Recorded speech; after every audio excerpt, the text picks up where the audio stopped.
कालू नाम का एक भालू गांव के बाहर वाले जंगल में रहता था। वह देखने में जितना काला कलूटा था, मन से उससे भी अधिक काला था। ऊपर से मीठी मीठी बातें करता था और मौका मिलते ही उन्हें चट कर देता। छोटे जानवर तो प्रायः चिकनी चुपड़ी बातों के जाल में फंस ही जाते थे। उसी जंगल में मोटू और छोटू नाम के दो खरगोश भी रहते थे। देखने में वे जितने छोटे थे, अक्ल में उतने ही अधिक बुद्धिमान। उन दोनों में दोस्ती भी खूब थी। दिन भर दोनों मिलकर उछल कूद मचाते और खेलते रहते।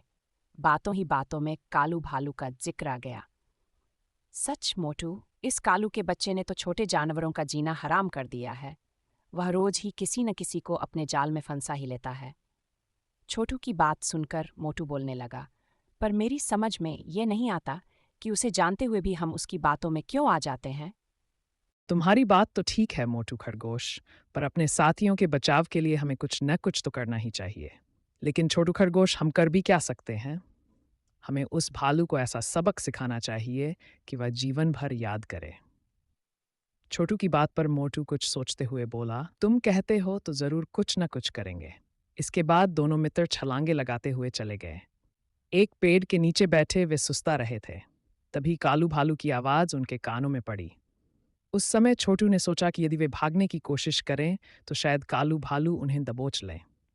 इसलिए वह बातें बनाते हुए बोला, अरे कालू दादा, आप यहाँ घूम रहे हो? वहां गुफा में विचित्र जीव देखने नहीं गए? विचित्र जीव? कालू ने आश्चर्य से पूछा। और नहीं तो क्या, आज जंगल के कोने वाली गुफा में जाने कहाँ से एक विचित्र जीव आ गया है। उसका शरीर सांप जैसा लगता है, मुंह शेर जैसा और पूंछ लंगूर जैसी। सभी जानवर उसी को देखने गए हैं। अच्छा, तो मुझे भी वहां अवश्य जाना चाहिए, कालू भालू बोला। कालू भालू वास्तव में ही उनकी बातों में आ गया था। वह उन्हें फांसने की बात भूलकर गुफा में आए विचित्र जानवर को देखने के लिए मुड़ने लगा। तभी छोटू ने आवाज लगाई, कालू दादा, तुम्हें याद है न कि उस विचित्र जानवर का मुंह शेर जैसा है? उसका मुंह देखकर डर मत जाना। आप ध्यान से गुफा में घुसकर उसे अच्छी तरह से देखना। बड़ा आनंद आएगा आपको। छोटू की बात सुनकर कालू अकड़ते हुए बोला, शेर का मुंह तो क्या, वह असली शेर भी हुआ तो मैं डरने वाला नहीं। इतना कहकर कालू भालू विचित्र जानवर को देखने की उत्सुकता में गुफा की ओर चल पड़ा।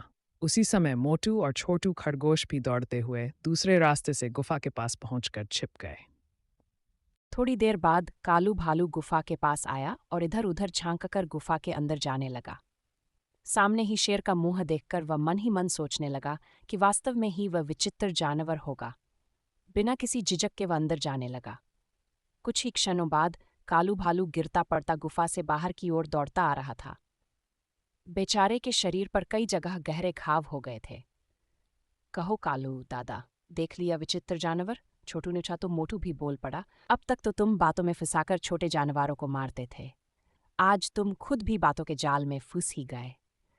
कालू भालू की दोनों टांगें इतनी बुरी तरह घायल हो गई थी कि अब वह ठीक से चलने लायक भी नहीं रहा था। असल में जंगल के कोने वाली गुफा में कुछ समय पहले ही एक शेर रहने लगा था। कालू भालू को इसकी जानकारी नहीं थी। उसी का लाभ उठाकर मोटू और छोटू खरगोश ने उसे यह सबक सिखाने की सोची थी।